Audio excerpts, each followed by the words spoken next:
This is a thorough plan, but I do have one last question before we take action.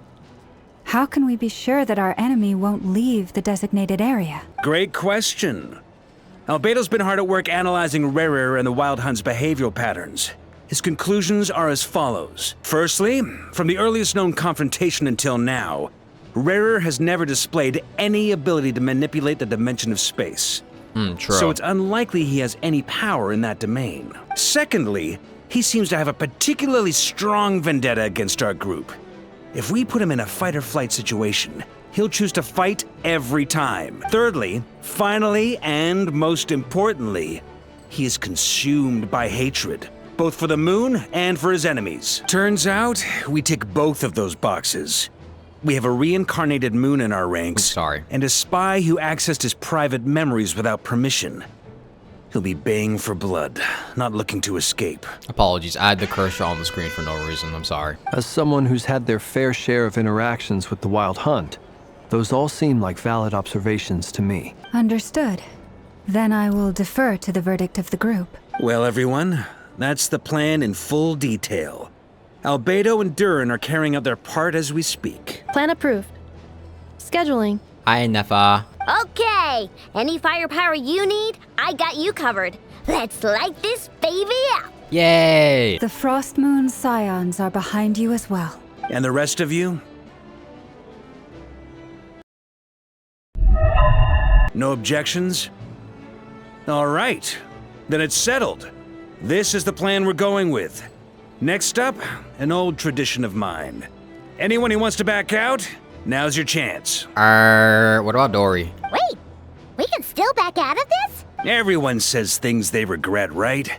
I don't want anyone feeling trapped because their mouth said yes before their brain had time to think things through. A very people-first approach.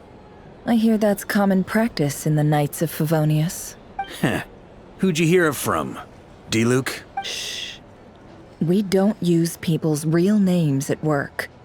This contact will be known only as Owl, please and thank you. He's known as Owl? What about the Dark Knight of Mondstadt? Wasn't that his name? This plan can only work if everyone does their part. Flint's and I will absolutely support it. We shall indeed. You'll be glad you accepted our help. Also, you are the last person I expected to see here, Miss Dory. That's what I'm saying, bruh. Who invited you? It's not often I get called Dory in a work context. My peers usually call me Lord Sangama Bay. So, the longer your name, the higher your net worth. Is that the idea here? Look at Flint's looking at her. She's like, girl. In that case, Mr. Flint's here must be worth a fortune. That's right, I know your full name. It's... The walls are thin here. I'd appreciate you keeping that a secret. Okay, fine. I'm actually only here as a favor for someone else. Do you have any idea how much it would cost to hire me otherwise? Oh, does this mean someone out there actually has the power to boss Dory around? Never. It most certainly does not. We have a long-standing and mutually beneficial business partnership. She's actually the mom of a friend of yours. The mom of a friend of... Alice! Said mom supplied me with a great little trinket, but now that lady's ruined everything. If I don't start building a little goodwill now, my whole business in Notcry is gonna go down the drain! Wait, that was Alice's trinket? Okay. So what exactly is so special about this pendant? It's a lucky charm that a great mage made for me. We have a business relationship, and she was worried that something bad might happen to me. So, she wanted me to have something that can store power to protect myself with. I finally got it all fully charged up with Kuvaki, and then never went and used it all up at once! Never lost so big in my life! You're right. It was all my fault. I didn't mean to drain all the Kuvaki in the pendant, but I'll make it up to you. You will? Well, in that case, how about you give me your chess set? And we call it even. I knew you'd say that. Well, it's yours if you want it. Oh, really? In fact, take it now. And I'll even throw in a free Rerir of Solnari. Deal? Wow. You're putting me in a difficult position here. It's a very useful thing to have around, but I have a funny feeling it won't be around much longer. I guess we'll see in a couple of days. Looks like bankruptcy for me. GG's. Hey, don't be so pessimistic. See this through and you never know. You might find a new business opportunity on the other side. Dory being here is still so... I know I keep saying it. It is so funny to see Dory here, bruh. She's legitimately like that clown operative in like that photo of like the military dudes hiding behind a building. Like, who invited you to the team? Dory, how are things going? Feeling ready? Oh, I was born ready. We only have 2 days. You think Lord Sangamabe would let an opportunity like this slip by? Don't forget, when something's in high demand, the people with the goods on hand get to charge the highest price of all. Yeah. Even higher than the sellers taking advance orders. Ta-da! See? It's right here. What is that? Ah, it's so pretty. Did you make it? I had no idea you were so skilled with your hands. No, I have a supplier.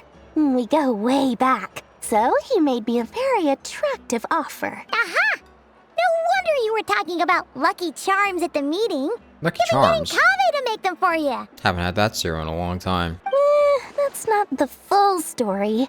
It actually started a while back as a project between me and the Dendro Archon. Really? Mage Alice once warned me that this world won't stay safe forever. There may come a day when everyone faces a great crisis. I passed this on to the Dendro Archon, and she secretly brought together a research team made up of Sumeru's top scholars to invent a technology that could keep people safe. I won't go into the details because it's all very complicated, but if you want to know more, you can ask the Dendro Archon about it sometime. Nahida, what did you do? Anyway, point being, it was the Dendro Archon who asked Kave to build this little contraption. As one of the top Kasharawar talents, he was the obvious choice. Wait, so Alice, Nahida, and Kave? Dude! Took him long enough. He stressed over it for ages. Must have gone through at least a dozen designs before producing a final product. But that's Kave for you. Marak delivered it to me a couple of days ago, along with a letter from Kave. Could I ask why I'm sending this technology to you? And what's your proposed use case? Has it been approved by the relevant authorities? So nosy. My fault for sending him the research permit to begin with. Surely Nahida must have told him you were involved in this project. He was probably just nervous because you're always so secretive about your business. Could be. Anyway, I just replied, let's hope there never has to be a use case, because it would involve grave danger. Fair enough. But it sounds like he was just being cautious. He probably felt responsible as the one who made it. Yeah. Or maybe he was asking as a favor for his housemate. He's done that before. Not sure why, though. His housemate doesn't seem to really care that much about this kind of stuff. Wow. Either way, all's well that ends well. I'm just glad to finally have my hands on the product. I wouldn't want to be without it, given the potential dangers that lie ahead. Huh? Very ominous. What does that look mean? Very ominous of you to say that. Paimon's just super surprised. This must be the first time we've ever seen you actually get serious about something. Not the Lord Sangamabe we're used to. Well, a long time ago, I made a promise to myself. I promised that I was gonna live every day of my life with a big beaming smile. Obviously, Mora plays a big part in that. But there are always gonna be times in life when you have to give something back. That could mean paying back a debt, returning a favor, or showing some kindness. Alice has been a huge help to me over the years. She was the first investor I ever had. And I want my investors to know that Lord Sangamabe is the best in the business. And more than that, no one knows what the future will bring. Whatever happens, I want to make sure the Dendro Archon and all of Sumeru is prepared to face whatever comes. So, back to the pendant. You never intended to ask for it back, did you? Oh, that? I was just making sure Nefer and I are square. Don't be thinking it was some sort of benevolent act. I'm no saint, so don't treat me like something I'm not. Uh-huh. My priority is doing the business that I want to do. So long as my conscience lets me, but it usually does. That's the Lord Sangama Bay business model. All right, if you say so. I do say so, and that's the whole point. I'm a businesswoman. Don't go trying to figure out what kind of person I am. You'll exhaust yourself. Much easier for everyone involved if you just take my word for it. Okay, Dory. Oh, and could you two help me get this stuff where it needs to be? Thanks so much. You're my favorite assistants. Assistants. We've been upgraded from favorite customers to favorite assistants. Wait, that's a cool photo. That's a cool drawing they put. I bet Albedo drew that one. Traveler, Paimon. It's good to see you. Everything going smoothly over here? Sort of. As you're probably aware, Varka, Durin, and I captured some abyssal creatures from the Wild Hunt. Per the plan, we dissected and analyzed some samples of these creatures. The process went very smoothly. The findings, however, come with some troubling implications. What? You can actually dissect the Wild Hunt? How does that work? That depends on your definition of Wild Hunt and dissection. Harmless, lifeless. These words are accurate descriptions. The Wild Hunt is an interesting phenomenon. In and of itself, it doesn't seem to possess anything akin to a human personality. But taken as a collective, the medium through which the Wild Hunt is summoned does appear to have a soul. Master griped a lot about the wise Horoptetyr, and seemed somewhat fascinated with the foul Certology. But she barely mentioned Rerir at all. I don't think that was because of his lower social standing, though. Anyway, it's a pity. I should like to hear her thoughts on the nature of the life form he has become today. Yeah, we'll probably hear about that in maybe a year, maybe 2 years. We'll see. It's a strange mix. The furious energy of an abyssal being channeled through a fractured physical existence.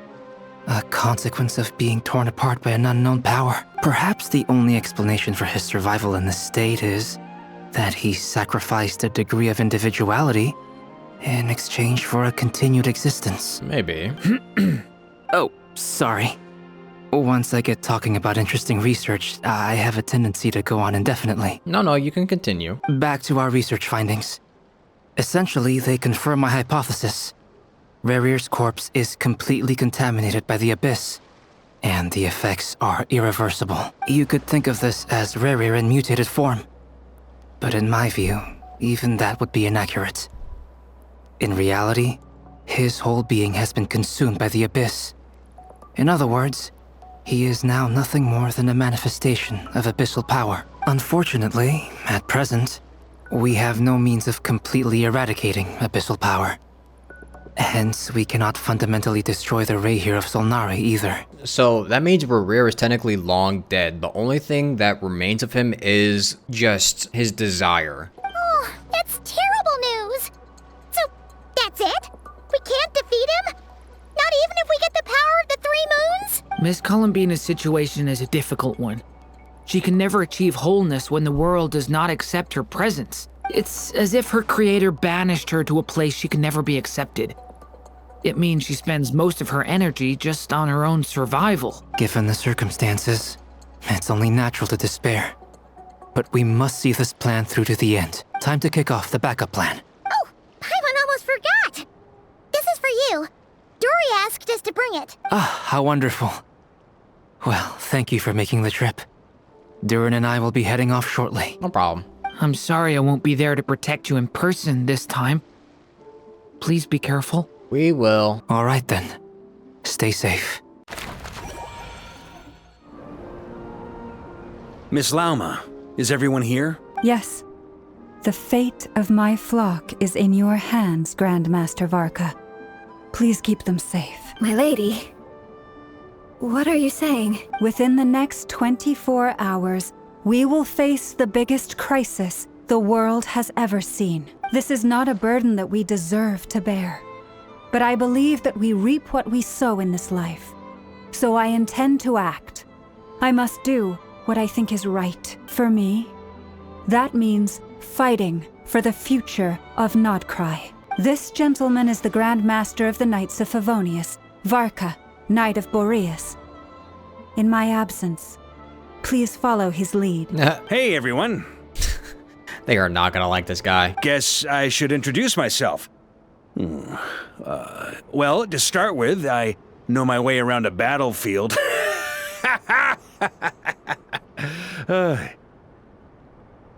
Biggest strengths are honesty and hard workingness. Anyway, point is, I don't intend to let Lauma down. I'm gonna do everything in my power to keep every last one of you safe and sound. Why is that mugshots? Why'd that look like mugshots of them? Something on your mind? Dude, how does she walk around like that? Miss Columbina, was it? I believe that's how the others addressed you. That's right. Names are funny things. Have you always been called dainsleif? Yes. I take it your own name has a more complicated history. I have a different relationship with names than other people. To be honest, I'm not even sure that Columbina is my name.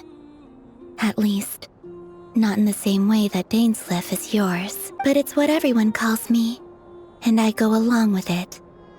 A lot of my life has been that way. I get so used to things that I forget to question why they are so. I never used to think much about where names come from, or what they mean to people. Maybe something's wrong with me. You're different from other people. I sensed it the first time we met. You're more perceptive than most. I'm sure your long life and rich range of experience explains that. Do you ever find yourself missing Conria, Mr. dainsleif? Difficult to answer. I have dreamed of the past many, many times. Sometimes I'm fighting tooth and nail. Other times I'm lying on the ground. I don't recall any happy moments from that time. It has been too long. Is that because hatred survives longer than love and affection? That would not be for me to say. I make no excuses for the grudges I bear. But whatever the reason, I remember little that was beautiful or sentimental. Thank you for your help with the Rerir situation. Without your efforts, I never could have learned the hidden truth of his story. You're welcome. I know he's your friend. Friend? He betrayed me. And I never really understood what he was going through in life. Some friendship, that is. Average male friendship. Okay. So, do you plan to fight him with us? You see, you're torn. Now you know what really happened. You see the things he's done in a new light. I need some time. Of course. I completely understand. Anyone else in your position would feel conflicted too. Actually, I went through something similar myself recently. Something happened that changed my perspective on a situation. A situation I took for granted at the time, but now I feel very grateful for it. You mean the Harbingers who still support you, even though you've left the Fatui? Yes. I always thought they were only helping me because Harbingers are forced to work together. But then I abandoned them. A warrant was even put out for my arrest. And even now, they still support me. Which means I was wrong about them all along. Clearly, they view you as a friend. I feel a little guilty now. I regret not seeing her help for what it was, and not treasuring it. I see the guilt that you're feeling now, because I feel it too. Hopefully, talking about it will do us both some good. Have you noticed that the Traveler and Paimon are over there? I think they've been listening. Huh. Shall we say hello? Sure. Hello. They caught us! Hi. Sorry, we were just concerned about you. I apologize for making you worry. No doubt you wish to know where I stand on the plan to take down the Rerir of Solnari. I'm afraid I need a little time, but I will seriously consider joining you. You will? Oh, thank you so much! Everyone will be so grateful to hear that! They needn't be. This was something that I was going to have to face up to eventually. That doesn't matter to them. They're grateful to you regardless. You can't control their gratitude, so just accept it. And then, have a think about whether you're willing to join us. Well, you better hurry up and make a decision It's nearly showtime. Let's go rendezvous with the others. You know the place. before he breaks out of the cage and then destroys all of us. Ah, you're earlier than I expected. His eyes are always so interesting. You can never really tell what he's thinking. Hey, Flint's! Been waiting here long? Not too long. I came a little early so I'd have some time to think. Are you nervous about the battle? Quite the opposite. I'm reminiscing on my past battles. When I was awakened by the Ratniki, I had not touched a weapon in many years. I felt like the battlefield was not where I belonged. But after waging war against the Wild Hunt for so long, I came to realize something. A life of absolute peace is simply not a possibility for me. My restless flame indicates that somewhere inside of me, there is a deep yearning to root out the evil in this world. That's cold. Oh, that doesn't sound like such a bad thing. I agree. Well, in the past, when I was a Fae whose primary concern was hibernation, it was hardly ideal. But it certainly serves me well here in the present. And I am delighted to be able to join forces with you in this endeavor. Looks like I'm not the first to arrive. Ah, Miss Lauma. Did you sleep okay last night? I struggled to settle down at first because of the nerves. But don't worry. I got enough sleep in the end. I'll be just fine. How do you sleep with your antlers? Never! Over here! The goods have been delivered and the backup plan is underway. Aino asked me to relay a message. She said Anefa will be on high alert and keep a close watch over all secondary districts where defense is required, providing support as necessary. Meanwhile, Aino herself will provide range support to us directly, using her latest invention. Excellent. My thanks to all involved. The chest set's looking a little unstable. Yeah. It won't hold him much longer. We should be prepared to engage at a moment's notice. No sense sitting around waiting. Let's make the first move while we still have the option. Paimon, find a safe hiding place. Yeah, Paimon, you're gonna need to go. Got it! Be careful, traveler! I will. Everyone, take your positions as soon as the battle starts. Every ounce of strength we have in our bones, let us bring to this fight. Ready? Ready. Let's go. I've seen all your futile ploys before. You have become the authors of your own demise. I wouldn't be so sure about that. You are merely a moment of sport before I tear down the moon. He really is much more terrifying as the Raker of Sonari. Oh boy. Ooh, wait. The moonlight betrayed You too! Let me help you guys. Eat this! Bro, they gave me Hydro Traveler for this fight. Are we dead ass, man? Look at the damage I'm doing, bro. No more lies. It began with the moon, and so shall it end. Ow. The moon will protect you. Where's the moon? Over here. Do you see Guys, death on here? When will it be as you foretold? got his ass. Welcome here.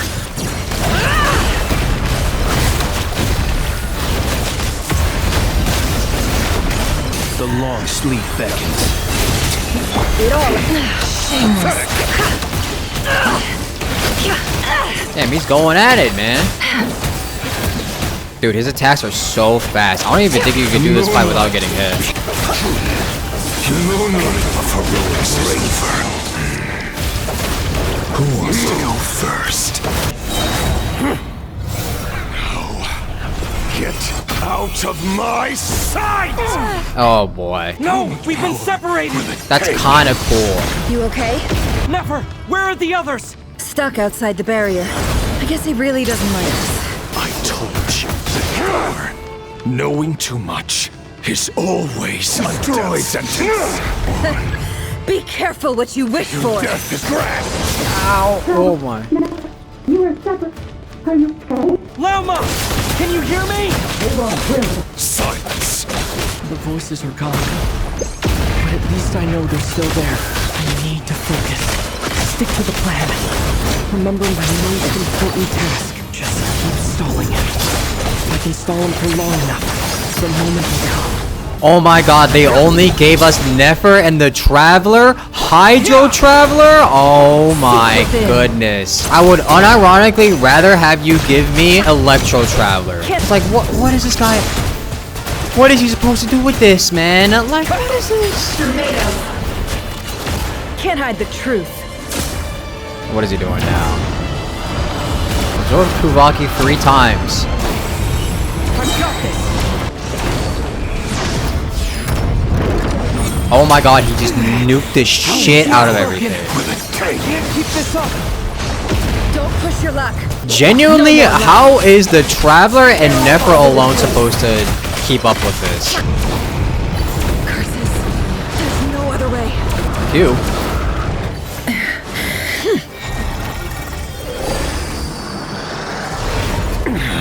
Well, that's a cool animation.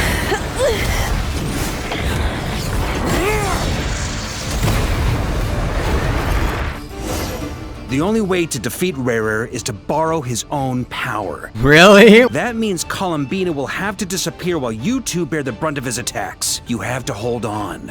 Find a way to keep him focused on killing the two of you.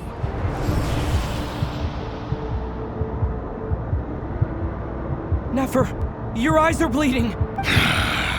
Soon you will be powerless to resist, and then I will reduce you to dust. But that dust will plague your memories. Come on. Keep holding on. Any other tricks up your sleeve? Let's see them. As entertaining as they are. You've backed yourself into a corner. You don't fool me. I see your fear clear as day. I have to stoke his rage. Make him unleash everything. Yeah, we got a rage bait. You fear what you could never defeat. You fear the thought of never being able to save your beloved. You cannot win the fight against fate, Rerir. Is that what you think? Well, now it's your turn to feel afraid! Oh, brother. You fear the sound of your own name? Is it us you hate? Or is it what you've become? Let's see what becomes of you!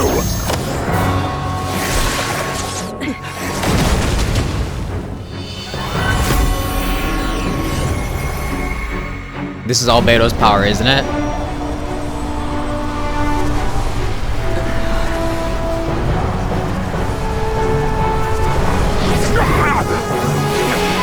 I'm taking your powers. What's happening? That power. I've seen it before. Oh, Beto!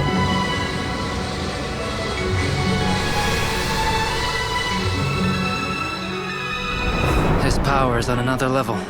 We'll need to use an alchemical array to convert his power into a usable form. Then quickly channel it into Columbina, rendering her powerful enough to compete with him. Did she drink? I'll join you. I can help. If I release enough abyssal energy into a confined space, it'll create a potential difference, allowing us to extract a huge amount of elemental energy. Next, I'll synchronize with everyone's minds using pyro, then give you temporary access to their abilities and fields of view. Olé! But it won't last long. He could do all this? Can you see? He's like not even a year old and he's doing all this. Well enough. I'm so proud of him.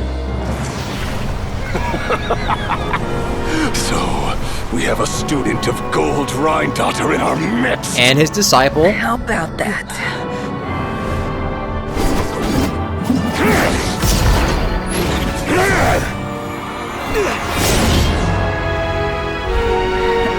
Weave.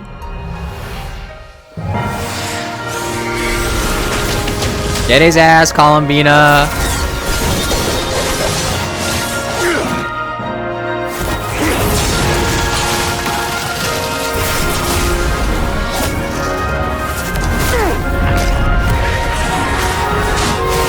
Right now she's keeping up. She's caught up. You use my own power against me? Just like how you stole Kuvaki. Look familiar? W rage bait.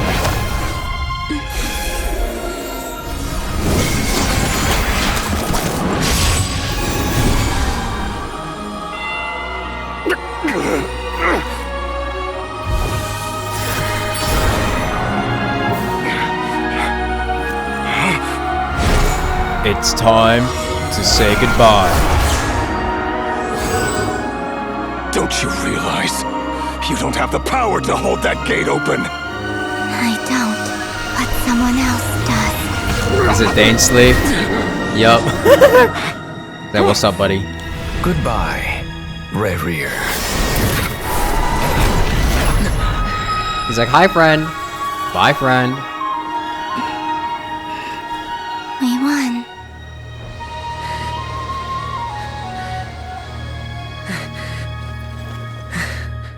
Oh, I'm so proud of Dudine.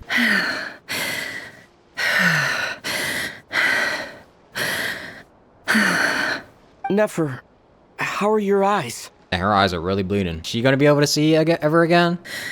They're fine. Apart from the blindness, of course. Yeah, I don't think so. It's not too late. Let me handle it.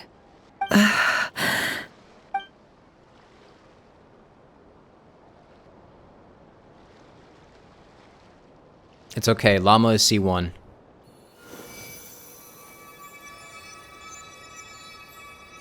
Miss Nefer, it's not like you to lose your composure. That was the most reckless thing I've ever seen you do. Reckless how? The situation was critical. Our lives were at stake. We had to do something. Even so. Okay. I guess you're right. Under the circumstances, it was a wise decision. You traded your eyes for an incredible victory. In business terms, I suppose that's a huge return on investment. Yeah. I'd be hard-pressed to argue otherwise. Still, I don't like this outcome, and I don't want you to lose your sight for good. People suffer when they make sacrifices they shouldn't have to make, whether that means faith, strength, or in this case, your ability to even see. I had hoped you could win without sacrificing so much as a single hair on your head. I don't think that would have been possible, but... Thank you. Really. All done. Don't try and open your eyes just yet. We'll see how you're doing in a couple of days. Until then, please follow your recovery plan to the letter. I'll send full details through Yehoda. For now, just get yourself home, relax, and rest. Gotta assume you're hard for her. My dear friends, we have fought bravely and achieved a spectacular victory. A dark cloud has been lifted from the skies of Nodcry. All in this land will be grateful for what you have done. The moon will remember this day. Thank you both. Yehoda shows up and helps Nefer get home, and you, of course, have Paimon to escort you back. It's actually kind of crazy that the Traveler came out of that without a single scratch on his body. You know what? I guess I'll give it to him. He's improved. I know there's probably like something that I'm missing, like some sort of arc. I think it was probably Skirk's story quest where he did some training and he like improved a lot, but I'll give it to him. He improved. I think Nefer kind of carried though. The sight of Nefer navigating the road with her eyes closed is a new one for you. She proceeds cautiously, but as her silhouette disappears into the distance, you notice she seems almost smug. There's something I want to let you know. Uh-huh. What is it? When Durin connected everyone's minds so I could access their powers, I also felt everything they felt, and since Nefer's eyes were injured, my eyes are hurting now too. Ow. Can you heal me, Lamo, please? Hold on. Let me try. I only feel the pain. There's no actual damage. I just thought I should tell you. You're right. There's no damage. That's a relief. But I must say, I'm surprised to hear the Kutar share something like this with me. In the past, you never used to open up about yourself. She is a little bit more confident now with all the Kuvaki in her body. Things are a little different now from how they were. I'm learning to share how I truly feel with my friends. Yeah, you were back there drinking, bro. I saw that. Would you have like 3 mugs of beer? Friends. You have no idea how glad I am to hear that. You can't help but break into a smile at the word friends, as a warm and fuzzy feeling fills your chest. One by one, your fellow teammates report in to inform you that everything is under control. At Llama's insistence, you lie down. You fought on the front line against Rerir, and now you need to rest.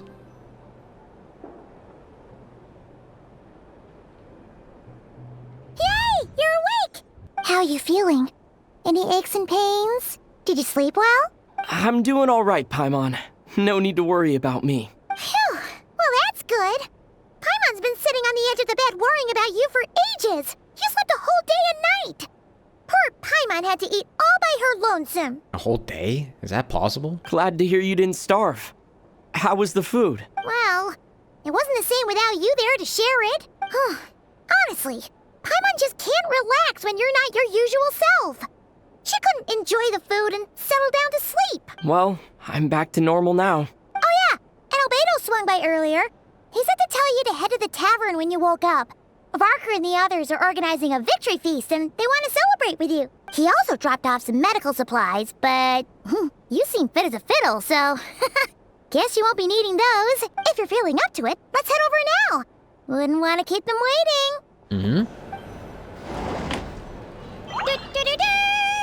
We're here! Dun, da, da, da. Oh, Traveler and Paimon!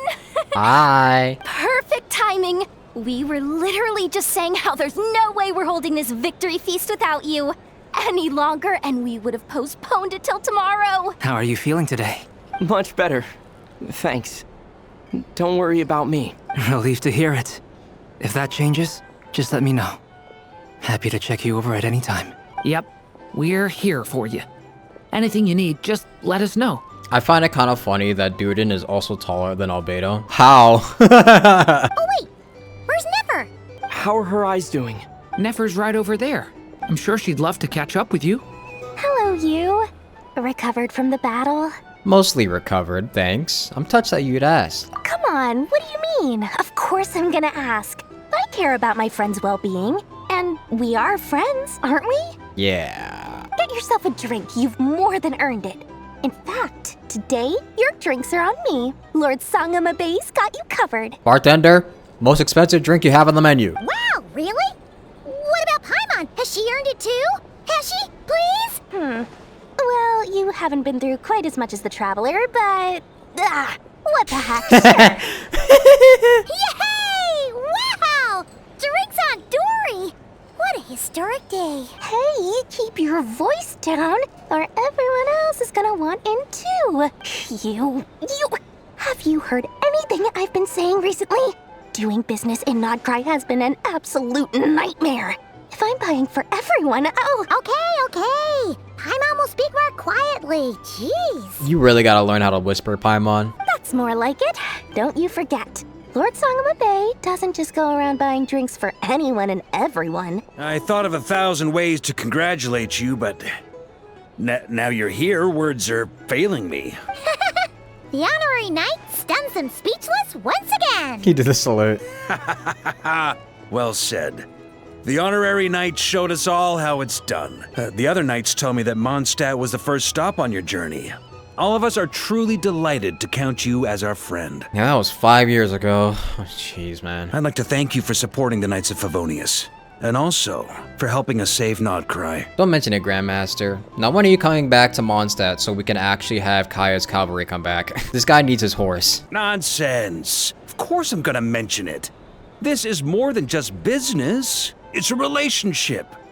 And there can be no relationship without showing gratitude where it's due. I see you've recovered. You bet. Snooze his way to a full recovery. I'm doing much better. Thanks for checking on me. Glad to hear it. A healthy body is paramount. Nothing else in life is possible without it. So take it slow. You can't afford an injury. I'm so grateful that you decided to help us in the end. Paimon too. You really saved the day when you swooped in to open that gateway. I came to accept that although Rerir was my friend in the past, here and now, he was an enemy that must be defeated. Though I will never fully understand what happened between us, I could not let this crisis deepen any further. We fought a very necessary battle, and you played your part admirably. Thank you. I know it was hard, but you'll get through this. Yeah, and if you ever need to talk, just remember, we're always here. I'll do that. Please don't go and disappear on us for another year. Never! Traveler, Paimon, are you recovering well? Much better, thanks to a good rest. You looking well too? Turns out that moon chanter has some real talent after all. My eyes were mostly recovered after just a couple days rest. I can actually open them again now. Yeah, but you gotta be careful. Lauma says not to strain your eyes while they're still healing. Yes, thank you. I'm well aware. Yehoda, could I borrow you for a moment? I could do with an extra pair of hands. Oh, sure. Coming. That's the first time she's been asked to do something for anybody else ever. Did you hear that? I gotta go help Lauma for a second. You guys chat among yourselves. I'll grab us some drinks on the way back. Paimon, you still like them sweet? You bet! Make it extra sweet, because Paimon's earned it! Sure thing! What's on your mind?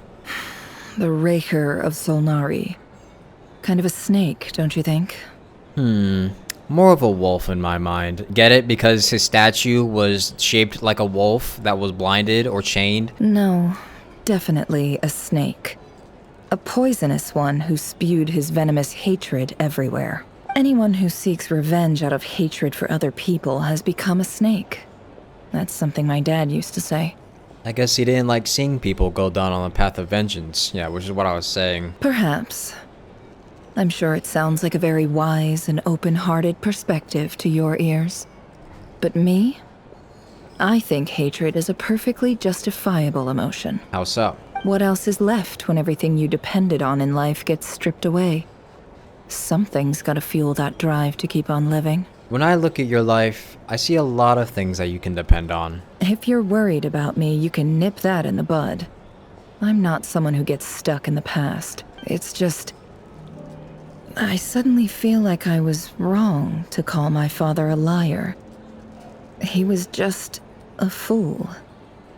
That's why the academia turned their back on him, and why the other tribes ganged up on him. Oh, father. How much better things could have been if you were a skilled liar. Or if the academia wasn't racist. Look at the Ibis King. Thoth is a fiendishly cunning liar. And yet, strangely, he feels more like a father to me than my real dad ever was. He's never brought it up, but I'd bet he feels the same way.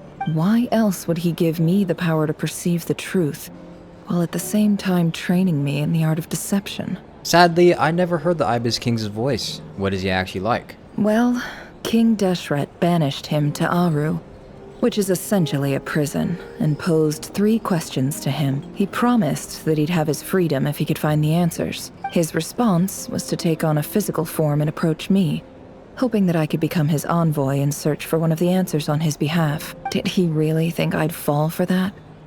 He's stuck there. He can't make me return what he gave to me. Sounds like he was nice enough to you. So that's enough for you to decide he's nice, is it? Yeah. He's a prisoner, and he was scared. So he decided to perform some good deeds to win people's approval. He lives in fear because he's a deceiver. How is Rerir any different? You can't work as a spy your whole life and expect a happy ending. Yeah, I guess so. It's preposterous. Yet I can't say I don't understand it. Liars live in the darkness of their own making. But it's still human nature to want to go on living. They say that a liar's soul is the most worthless thing in the world. What do you think? A liar's soul is the most worthless thing in the world. Is it? I'd have to disagree. I don't know. I mean, because lying is pretty bad, but I feel like lying doesn't necessarily have to be an evil act. Because, you know, the existence of white lies definitely, you know, proves that. However, shielding people from the truth definitely does do some harm. So even then, white lies aren't exactly all good. I don't know. I'm gonna say I disagree. In this context, I'm gonna say I disagree because I think if I said I agree, I feel like that would be kind of mean to Nefer, but... Oh, really? Well, it takes a very kind person to find compassion even for liars. If you ask me, the soul of a liar really is worth nothing. because all they care about is themselves. For example, when something good falls into my lap, I don't go sharing the news around. Stops other people trying to steal it from me. I have a feeling some people over there may have overheard that. So be it. They have sharp ears. I can't keep anything from them. Is that your way of saying you've warmed up to them now? Oh, is that what it looks like? What it looks like is you're starting to see us as your friends. Well, you all know my past now. And I can't simply eliminate everyone who knows too much. Jesus. So I guess I just have to put up with you. For the foreseeable future, at least. Jeez. Come on, watch out for any snakes. When you find yourself in a situation you can't control, the safest play is to keep calm and start monitoring everyone involved like a hawk. In the intelligence world, you need to have a sense of perspective and play your hand accordingly. If you understand what's at stake, please ensure my secret is safe with you. I trust you'll respect my wishes as a friend. But don't forget, I will also be watching you like a hawk. Sure. Very good. Paimon, watch out for any hawks and snakes. Oh, wait! Now that the panic's over and we've all calmed down, Paimon suddenly remembered something. What is it? After all that build-up, our mystery ally never showed up even once. True. What? Huh? Am I imagining things? That was a loud crack. That sound came from the outside and we could still hear it? Damn. So, that close colleague who stayed behind with you? What's he been up to recently? Don't know, don't care. I get more normal human interaction from hanging out with Bosco 2 than him. Although, now you mention it, he hasn't bothered me in a while. I wonder if... Who is she talking about? Is she talking about close colleague, huh? I actually don't know. If he's disappeared without a trace, it's the biggest gift he ever gave to the world. But I somehow doubt that's what's going on. Are you talking about, God, I forgot his name, but they're talking about another one of the Harbingers. He won't lie low forever. So we'd better stay on guard.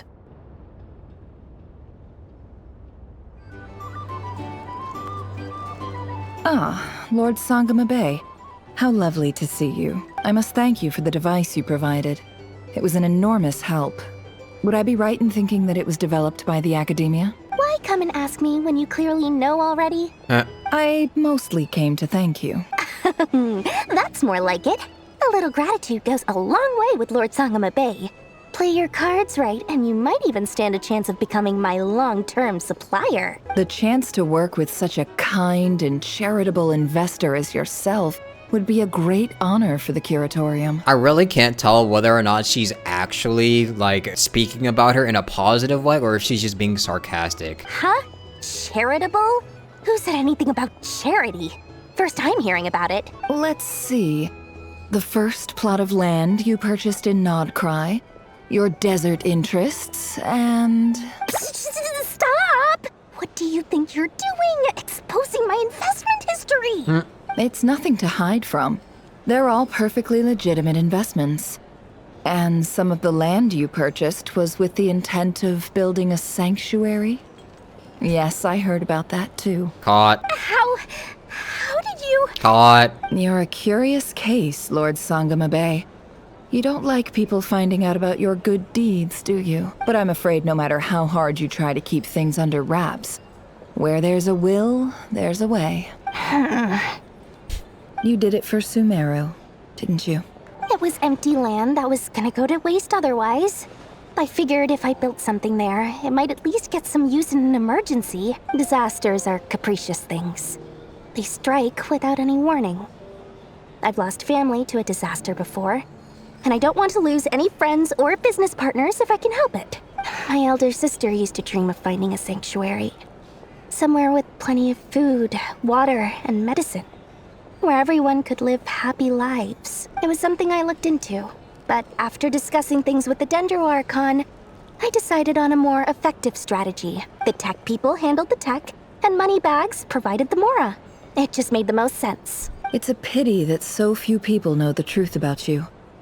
Everyone says that you view everything in terms of Mora, and all you care about is growing your own wealth. So, what's the problem with that? Everyone wants to be rich. It's human nature. True. So yes, I love Mora, and it's nothing to be ashamed of. But surely you have dreams of your own, beyond just making Mora. You don't get it, do you?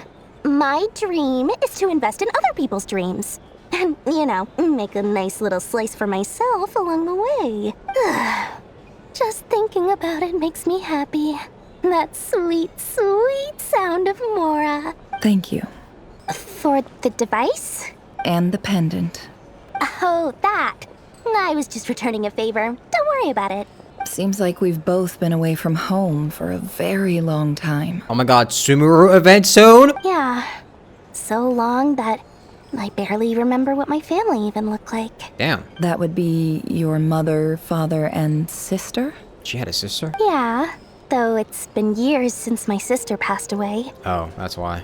It's not like I want to forget them, obviously, but memory can be even more ruthless than the most calculating business person. Beyond a certain point, if something isn't helping you, it just gets rid of it. True. My sister can't help me now. Slowly but surely, her face is fading from my mind's eye. It's become a vague impression. That would kind of fucking suck. Not everything will fade. When loved ones pass away, the beautiful memories are the ones that last the longest. Yeah, that's true. If you ask me, that's the one silver lining in all of it. Well, that, plus, I'm sure that life is much better now than it was back then. Oh, absolutely. I have tons of Mora, a big beautiful house, business is booming, and I'm as happy as can be. A big, beautiful house? You've got a lot going for you too. Boss of the Curatorium of Secrets? I'm sure there's plenty of Mora to be made in that line of work. I appreciate the vote of confidence. How have you been holding up? Any adverse reactions? If you start to take a turn for the worse, make sure you tell me right away. You don't need to worry about me, Grandmaster. I'm fine. I mean, I barely did anything, so... What? You're too humble, young man. You played an indispensable role in the battle for Nodcry. We can't thank you enough for your support. Sometimes, when people praise you, it's because you deserve it. The best thing is to accept it calmly and with grace. It's important to learn how to respond to words of admiration. Let's do a quick demonstration. Albedo, that was an incredible feat of alchemy. The pressure was on, but you worked flawlessly at lightning speed to get the job done. Thank you. I can't take all the credit, though. Durin played a big part in forming the alchemical array. See? Did you catch that? A masterclass in how to take a compliment. Okay, yeah, I did work pretty hard to help prepare for the battle. No point denying that. Hey, you guys! Seriously, great work, everyone. You all outdid yourselves. Hey, look who's bounced back. Looking good, traveler. Seems like you've recovered. You won't need to take any more medication. Can I get you a drink? Huh? You know how to order at a bar now? You've sure learned a lot recently. Handling a drinks order is ridiculously simple compared to alchemy. Don't worry, I'll blend into society yet. Paimon believes it. You're clearly a fast learner, just like your brother. To be totally honest, though, Paimon didn't quite follow all the details when you first explained the plan to us. Yeah, neither did I, but that's mostly because they played it in a cutscene. Don't worry, that's completely understandable. Unless you're a student of alchemy, it's hard to grasp the principle and how the process works. To put it in the simplest terms, we saw how our enemy stole the power of Kuvaki. And that gave us the idea of stealing his power to turn it against him. Uno reverse card. When facing an enemy you have no hope of defeating, it's best not to engage them in battle. So, instead of looking for a way to overpower him, we decided to help Columbina get strong enough to at least stand up to him in a fight. For this to work, we had to analyze his modes of attack, confirm who his main target was, and make sure that he wouldn't go beyond the range of the alchemical array. For added security, we prepared a total of 4 arrays. But to mitigate the impact of the battle, we identified one location in particular as the ideal spot, which is where the confrontation took place. The alchemical array absorbed his abyssal power. Then Durin processed it to render it usable by Columbina. That power enabled her to do what would otherwise have been nigh on impossible. What surprised me was that dainsleif actually agreed to join us. That is true. Given his history with Rerir, he had every right to sit this one out. But we're extremely grateful for the decision he made. Confronting a former friend in battle. That can't have been easy. Okay, one thing I still need to bring up. Even if he was dainsleif's former friend, I don't know why it was such a difficult decision, especially after hearing about his transgressions. Like, if you found out your friend committed some of the most heinous acts ever, like being an executioner of every single Crimson Moon person, wouldn't you feel a little less guilty about maybe getting rid of them for good? That is, unless I'm misunderstanding this. Because again, I still don't know if dainsleif knew what was going on with the Crimson Moon stuff. I feel like once I figure out that someone is genuinely doing such heinous acts, I feel like I feel a little less guilty. I would still feel something. Like, I'm not saying that he shouldn't feel anything at all, but you know, I don't feel like it would be such a difficult decision to make. It must have been a painful choice to make. But I'm sure that making a decision was far better for him than staying in limbo. But unless I'm wrong and dainsleif definitely knew what was going on, okay, yeah, I can see why he took so long to make his decision. It does give me a worse impression of dainsleif, but you know, at least I understand his position a little bit more now. Absolutely. He was torn between two paths, but in the end, he made his choice and stuck to it resolutely. He doesn't strike me as the sort of person who'd stay trapped in limbo for long. Anyway, however you cut it, everyone gave a stellar performance. And now, it's time to kick back and celebrate. That's the only reason you're here. Yes. I've thought a lot about it. And I've realized that you, me, and Arlecchino should be friends. I think this is very important. So I felt I had to come and tell you. Well, this is a new one. I'm so moved. I can't even hold my teacup. If that's all, you can leave now. What? Do you not want to be friends with me? Or is it that you prefer being co-workers? What is this, Columbina? Are you deliberately testing my patience threshold? Right now, my politeness module is active. But if you say another word, I swear I'll shut it down. W rage bait. If your politeness module was active, wouldn't you say the word please at some point? True? Polonia, please see Lady Columbina to the door. Will you still invite me to your next tea party? What? Yes, I think you will. Bye-bye, dear Sandrone. W rage bait. Catching up with a friend? Hope I'm not interrupting. Last time the Wild Hunt escorted you out. Would you rather I handled it myself this time? We just wanted to, see how you were doing now that it's all over. Why? Out of concern for my safety? I hope you didn't seriously think that the Rerir of Silnari would be able to lay so much as a finger upon me, given how prepared I was. That is true. Mostly because you kind of helped us out, so we just wanted to check you were okay. Looks like all your robots are fixed, huh? I spy books and teacups on the table. Afternoon tea, so we are interrupting after all. Oh, don't you worry about that. Tea time is already a write-off. The visitor before you managed to kill my appetite. If you're in the mood for tea, go ahead and help yourself. Otherwise, it's going to waste. My coasters are still missing in action, though. Use this notebook instead. Whoa! Pretty hefty notebook. Look at all those calculations. You can ignore those. They're just dumb scribblings. I doodle and write in my free time. Sometimes I remember the distant, dreamlike past. Sometimes I imagine the far-flung future. And other times, I grit my teeth and note down all the crazy nonsense going on in the present. Some people do the crosswords in the newspaper. This is my equivalent of that. She's so edgy. She's like a little teenager that's just trying so hard to be intimidating. Trying to predict the future is like daydreaming. And writing about the present just makes me furious. The past is my favorite. If nothing else, it's already set in stone, so I don't have to rack my brains trying to figure it all out. Huh. Although, having said that, the only vaguely interesting memory in my past is probably that guy they call Lord Artificer. Lord Artificer? You mean Elaine Guillotine? Who else? Pretty much all the mecha in Fontaine are his personal handiwork. Wait, are you saying you know him? Like, personally? I mean, I guess we were friendly enough. So you've actually met him, but he lived hundreds of years ago. Yep. In fact, I'm probably the only normal person left who knew him at all. We used to chat occasionally back when he was still around. Before he passed away, he asked me to destroy all his manuscripts. I honored his request, but I did read through everything first before destroying them. I mean, I couldn't let the genius of Lord Artificer Alain Guillotin disappear like that. Would have been such a waste. Alain Guillotine, I butchered the hell out of that guy's name. My bad. So, that's where the formulas in your notebook are from?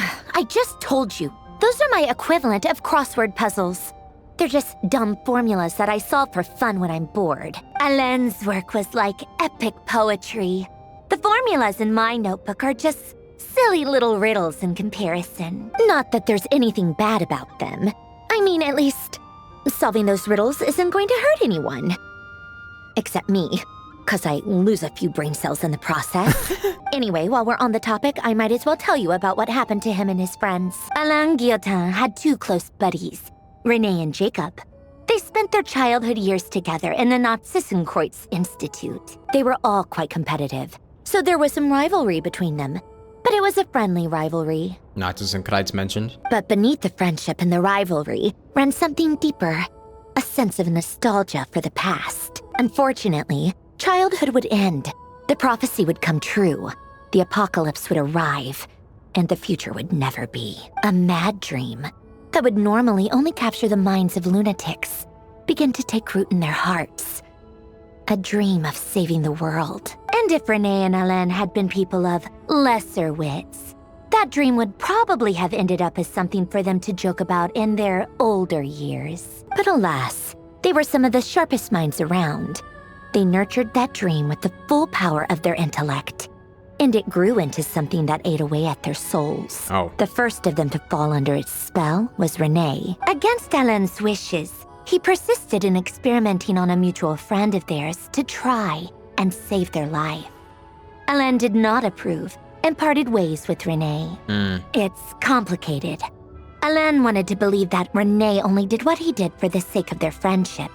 But when he told me about what happened, I could tell he still had some suspicions about Renee's motives. Perhaps the seed that would grow into a nightmare had already sprouted in Renee's mind. Oh, jeez. Even then, the next time they met, Renee's soul had been completely engulfed by the dream of salvation.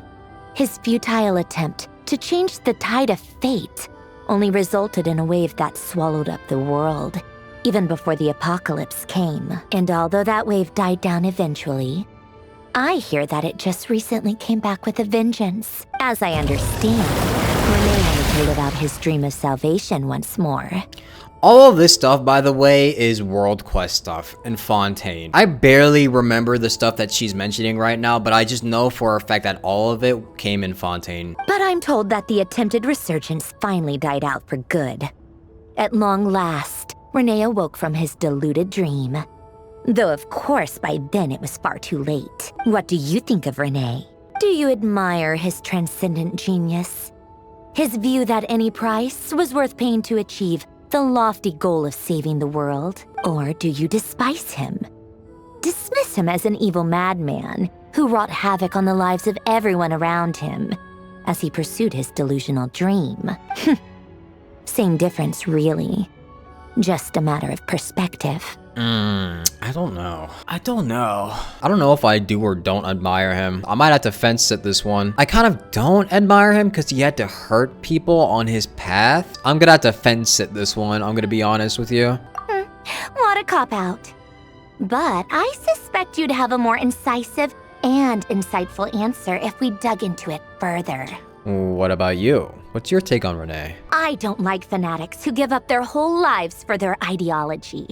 Nor do I like fools who let their delusions take control. Maybe I could understand if Renee had just been an ordinary person. But he had a sage-like intellect. and still managed to get himself lost in a labyrinth of his own desires. Anyway, that's enough about Renee. Now, moving on to Alain Guillotin, the Lord Artificer. He managed to put a stop to the first storm whipped up by Renee. But after that, Alain lost his friends and family. To his credit, I suppose, the loss of his family and friends was purely a tragic accident. It's not like Alain sacrificed them for his cause or anything. After that, the only thing supporting his work was the same dream that had dragged his closest friend down to the abyss. But although the desire to save Fontaine drove him to found the Fontaine Research Institute, Alain continued to reject any form of transcendental knowledge or power. He was suspicious and fearful of it, having seen the way it had affected his closest friend. I think that formulas and machines derived solely from human intellect were the only thing that gave him a sense of spiritual comfort. Yet Alain's intellect was simply too great. It barely left him space to breathe in his lifetime. Once he realized that the end of his life was approaching, he finally accepted the truth.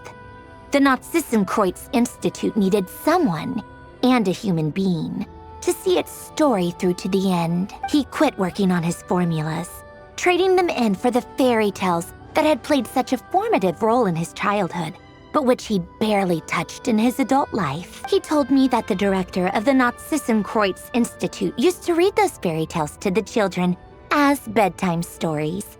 Apparently, they worked wonders at sending kids off to sleep. I think that all he wanted at that time in his life was to be able to sleep deeply without being plagued by depression. By that point, nothing else really mattered. Well. At the very end, he laid down to rest in the ruins of the former Nazissenkreuz Institute orphanage, while the Fontaine Research Institute he had founded continued tirelessly with its work. Many years after that, tensions over competing dreams would once again cause a rift, this time between members of the Fontaine Research Institute. But the actions of those fools had nothing at all to do with Alain. And that is the story of two people from the Nazissenkreuz Institute who both wanted to save the world. One went all in on his fantasy of salvation without ever looking back, and ended up calmly sinking to the bottom of the deepest sea. The other sought desperately to burn bright in his life, even though he wasn't sure where he was going. I do sometimes wonder, why is it that people like them have such grand hopes of saving the world? I don't know. Even the grandest tree starts as a tiny seed. So perhaps, for each of them, their mission to save the world began with a very simple desire: to save themselves. To save themselves from the despair of not having any purpose, I guess? They were young children with friends and family who mattered to them, desires to explore the meaning of life, ambitions to have a successful career. They didn't want to see all of that taken away in one fell swoop. Or maybe they just wanted to find something to anchor themselves within the chaos, to stop them getting quietly swept away by the storms of life. But instead, the search for their own salvation took them down the rocky road laid out by fate. Do you think the desire to save oneself is enough of a justification to try and save the world? Okay, now this one I can actually give an answer to. I'm gonna say yes, because I feel like, to have the ambition to save the world is a point of living. No? If your purpose is to save the world, then why not? It gives you something, it gives you purpose, it gives your life meaning, and if that's what you feel like you can accomplish, why not go for it? I guess she's more talking about it in a selfish way, and not because you want to do it for the sake of others. And that's maybe why it's more of a question of whether or not it's justified. Is your selfish desire to keep yourself alive and save yourself from deep depressions enough of a justification to go out and try to save the world? At the end of the day, I feel like it's still all yes for me. I would say yes. The way you said that sounded just like Alain. I asked him the same question back when he was in his prime, putting all of his energy into his work. He gave the exact same answer as you did. No elaboration, just a quick short answer before getting right back to his work. He was always that way. All right, tea time's over. Well, I guess I'm like, Alan? I owe Arlecchino a favor for telling me these stories. I'll have to bring a whole sack of gifts the next time I visit the House of the Hearth. I'm gonna go tinker with Polonia now. You guys can do whatever you want, as long as it doesn't involve interrupting me. Alright. Polonia, exit hibernation mode. Begin diagnostics. That's the most quiet I've ever heard Paimon. Paimon was just absorbing all of that info.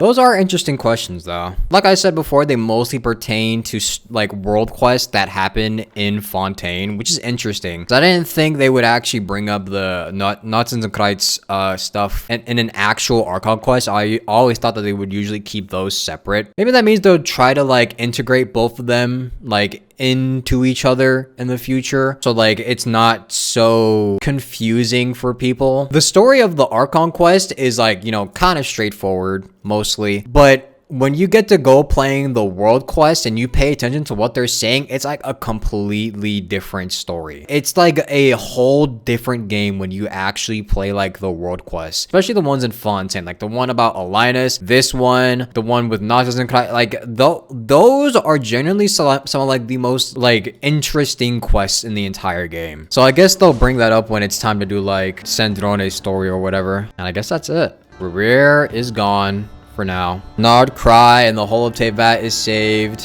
and I don't know what else we're gonna be doing yet. I guess we'll see. Oh my god, I'm excited for duty! Yippee!